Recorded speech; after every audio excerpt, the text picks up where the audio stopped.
उपजित्वा निरुद्धन्ति तेषां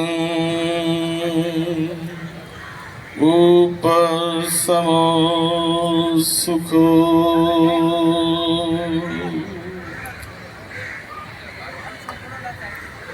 तेषां उपशमो सुखो।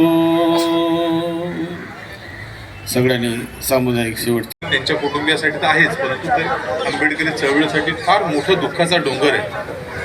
काही अनेक दिवसांपासून जर आपण पाहत असाल तर आंबेडकरी चळवळीचे छोटे छोटे कार्यकर्ते ज्यांनी स्वतःच्या ताकदीवरती स्वतःचे बालेकिल्ले जोपासण्याचं काम केलं आणि स्वतःचे बालेकिल्ले जोपासत असताना स्वतः ते कुठल्या ना कुठल्या मार्गातून कॉर्पोरेशनपर्यंत पोहोचण्याचं सर्वात मोठं जे त्यांच्यासाठी एक जी गोष्ट होती ती साध्य केली।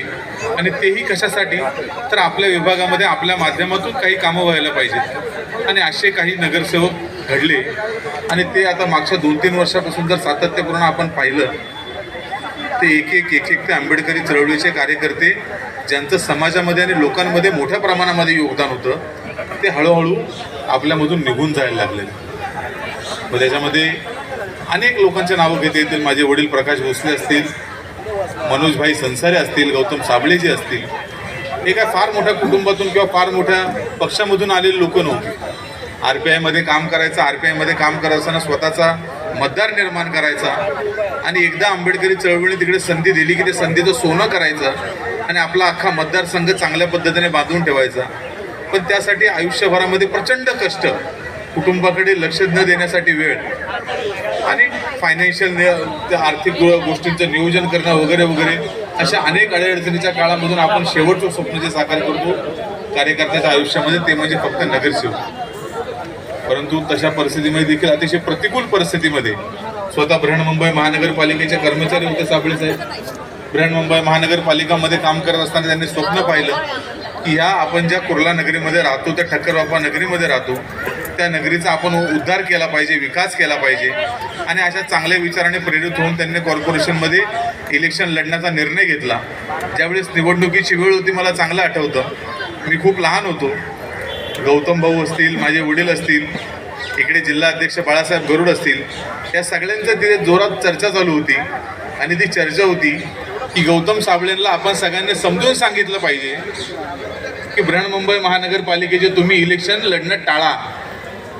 याचं कारण काय होतं तर बृहन्मुंबई महानगरपालिकेमध्ये त्यावेळेस असलेले नगरसेवक रवींद्र पवार साहेब हे अतिशय बलाढ्य नाव होतं आणि इतक्या मोठ्या व्यक्तिमत्वासमोर जर गौतम साबळे साहेबांचा कदाचित पराभव झाला तर ह्या माणसाला स्वतःची नोकरी याचा सोडावं लागेल, राजीनामा द्यावा लागेल। आणि नोकरी जर गेली तर त्याच्यानंतर कुटुंबाचे काय हाल होतात हे माझे वडील नगरसेवक होते त्यावेळेस, पण त्याच्या अगोदर हरले होते आणि नोकरी गेल्याच्या नंतर काय काय होतं हे त्यांना उदाहरण पटवून सांगत होते सगळे।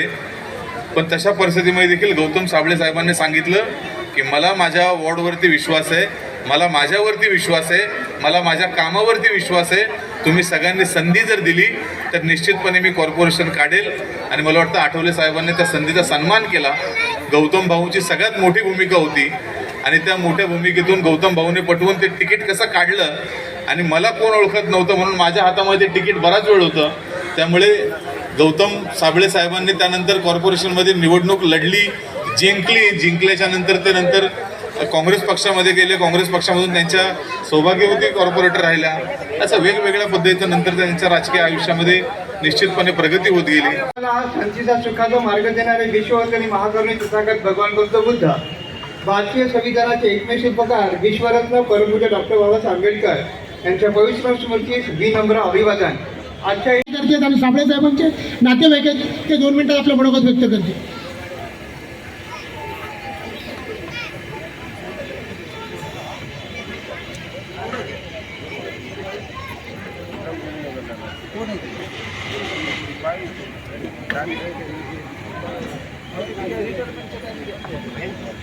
उपस्थितांपैकी खाली कोण असेल ज्यांना आपलं मनोगत व्यक्त करायचं 2 मिनिटामध्ये येऊ शकतात प्लीज। 2 मिनिटामध्ये फक्त आपलं मनोगत व्यक्त करायचं आहे। ज्यांना यायचं तर स्टेजवर यावं प्लीज, कुणासाठी वेट करण्याचं कारण वेळ खूप झाली।